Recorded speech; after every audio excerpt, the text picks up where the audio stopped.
ታችን የሚጀምረው ወደ ቡኮላ ገጠራማ አካባቢ ሲሆን በዚህ ጭልጥ ባለ ሌሊትና መሬቱ በከባድ ነጭ በረዶ በተሸፈነበት ሰዓት አንድ ነጭ መኪና ብቻዋን ቆማ ትገኛለች።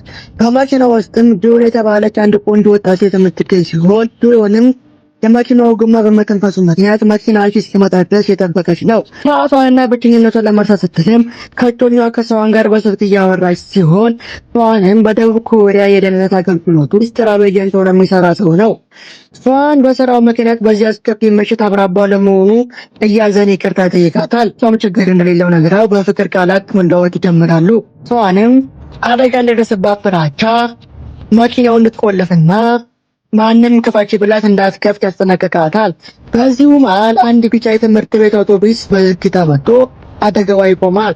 በአውቶቡስ ውስጥም ኪዮንግ ጆል የተባለ ሰው ይወርድና ወደ ጆንም ጠጋ ብሎ መስኮቱን በማንኳኳት እርዳታ እንደሚያስፈልጋት ይጠይቃታል። እሷም እጮኛ ያላትን በማስታወስ እርዳታ እንደማያስፈልጋት ተነግረዋለች። ኪዮንግ ጆል ግን ከመሄድ ይልቅ መኪናውን እየተዘዋወረ ከተመለከተ በኋላ አካቲ ዘራፍ ማለት ይጀምራል። ጆንም የሰውየው ሁኔታ ስላሳሰባት በስልክ እያነጋገረችው ላለችው ፍቅረኛዋ ሰውየው እንደፈራቸው ተነግረዋለች። ከዚህም በድንገት ኪዮንግ ጆል ካባ ውስጥ ደብቆት የነበረውን ከባድ መዶሻ አውጥቶ መኪናውን መሰባበር ይጀምራል። ጆንም ልታመልጥ ብትሞክርም አውጥቶ በመኪናው ውስጥ ሻናቷን በማለት ይዘራታል። ለምት የነበረው ሰዋንም ምን እንደተፈጠረ መመልከት መጣደት ይጀምራል። ኪዮንግ ጆልም ራሷ የሳተችውን ወደ አውቶቡሱ ሲጭናትና ምንነቱ ወዳልታወቀ አንድ ያረጀ ወርክሾፕ ይወስዳታል። ጆንም ራሷን ከሳተችበት ስትነቃ እርቃኗን ሆና ራሷን በፕላስቲክ ከረጢት ታስራ ታገኘዋለች። ኪዮንግ ጆልም ሰዎቹን በመሳል ለግድያ መዘጋጀቱ ስታይ ነፍሰ ጡር መሆኗን ነግራው በታላቅ ሰክሶና ልመና ትማጸነዋለች። ኪዮንግ ጆል ግን መስመር የጥጥ ነው በማለት ሰውነቷን በመቆራረጥ ይገላታል። በማግስቱም ፖሊሶች በአካባቢው ባለ ወንዝ ዳርቻ ላይ አንድ ጥቁር የላስቲክ ከረጢት ያገኛሉ። ከረጢቱ ሲከፍቱት ግን ፖሊሶቹንም ጨምሮ በአካባቢው ለሰዎችን በእጅጉ ያስደነገጠ፣ በተለይም ጡረታ የወጣው የካፒቴን ኪዮንግ የተባለ የጆን አባትና ፍቅረኛዋ ሰዋንም በእጅጉ ያስደነገጣቸዋል። ሰዋንም የወደፊቱ ሚስቱንና የልጁን እናት በዚህ መልኩ ማጣቷን ገብግቦት በውስጡ የሚገኘውን ሰብአዊነት ያዳፍነዋል። በቀብሩ ስነ ስርዓት ላይም ሰዋን ለጆዮን ይህን ያደረገውን ሰው ከሞት 10,000 ጊዜ የሚበልጥ ስቃይ ይሰጠዋለሁ ሲል ቃል ይገባል። ከስራው የ2 ሳምንት እረፍት ይወስድና የግል አደን ለመጀመር ያቅዳል። ይህን የሰማው የጆን አባትም የ4 ተጠርጣሪዎች ስም ይሰጠውና መልካም እድል ይመኝለታል። ሰዋንም እያንዳንዱን ተጠርጣሪዎች ለየብቻቸው ይዞ እያዳፋ መጠየቅ ይጀምራል። በስተመጨረሻም በነፍሰ ገዳዩ ቤት ይደርስና ቤቱን ሲመረምርም የፍቅረኛውን ቀለበትና የተለያዩ መረጃዎችን ያገኛል። ከዛም ሰዋን አንድ ለየት ያለ ጂፒኤስ መከታተያ ያዘጋጃል። ኪዮንግ ጆልም በሌላ አካባቢ እንደተለመደው አንዲት ወጣት ሴት ይዞ ሰለባ ለማድረግ ወርክሾፕ ውስጥ ይዟት ይገባል። ጥቃት ሊሰነዝር ሲል ግን ሰዋን በቦታው ላይ ይደርሳል። ኪዮንግ ጆልም በያዘው ቢላ ጥቃት ወደሱ ለመሰንዘር ሲጣደፍ ከየት አባ የመጣ ቂጣት ብሎ በያዘው ቢላ ወጥቦታ ያደረገውና ቀድሞ ያዘጋጀውን ጂፒኤስ ቁስሉ ውስጥ ይከተዋል።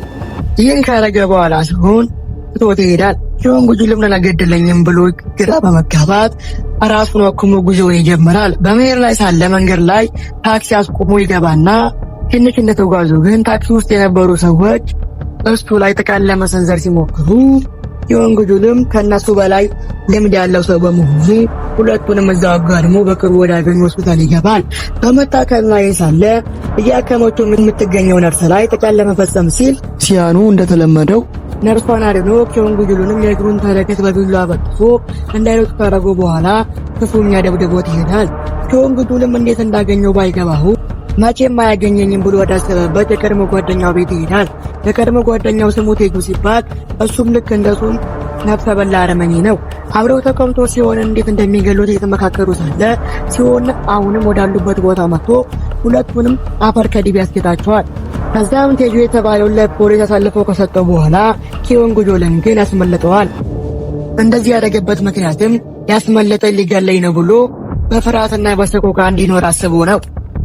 ታሪካችን የሚቀጥለው ኪዮንግ ጆል በአንድ የህዝብ ሽንት ቤት ውስጥ ሆኖ በህመም እያቃሰተ ሆዱ ውስጥ ያለውን የካፕሱሉን ለማውጣት ሲታገል ሲሆን በመጨረሻም ያቺ ስዋሰዋተውን የጂፒኤስ ካፕሱል ከሆድ ውስጥ አውጥቶ ኪዮንጉጁል በደም የተጨማለቀ ጥርሶቹን እያሳየ በታላቅ ድል አድራጊነት ሲስቅ ነው።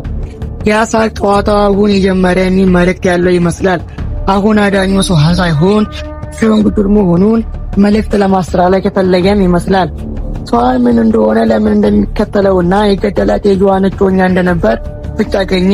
ኪዮንጉጁል የሰውን ደካማ ጎን ካወቀ በኋላ ሰዋን ጠላቱን ለማሰቃየት ተጠምዶ ትኩረቱን በሳተበት ቅጽበት ኪዮንጉጁል የሰዋንን ልብ ለመስበር ወደ ጆን አባት ቤት ሄዶ የጆን አባት ላይና እህቷ ላይ ከባድ መብረቃዊ ጥቃት ይፈጽምባቸዋል።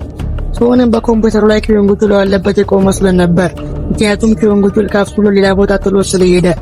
ሰውንም መታለሉን ሲረዳ በሰውነቱ በረደ። በታላቅ ፍጥነት ወደ ቤቱ ሲደርስ ግን በጣም ዘግይቶ ነበር። ያየው ትዕይንት ከሲኦል የከፋ ነበር። የጆን አባት በገዛ ደማቸው ተጠምቀው ወድቀዋል። እህቷን በአሰቃቂ ሁኔታ ተደፍራና ተደብድባ ለሞት ቀርባለች።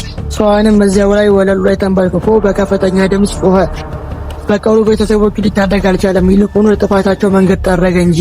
በዚህ መሃል ስልኩ ይጮኻል። ኪዮንጉጁል ነበር።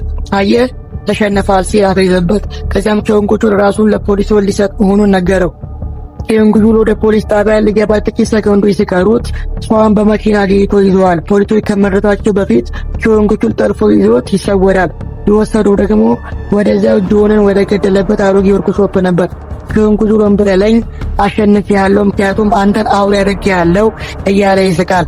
ሰዋ ግን አንድ የመጨረሻና ከሰው ልጅ አእምሮ በላይ የሆነ ቅጥ አውጥቶ ነበር።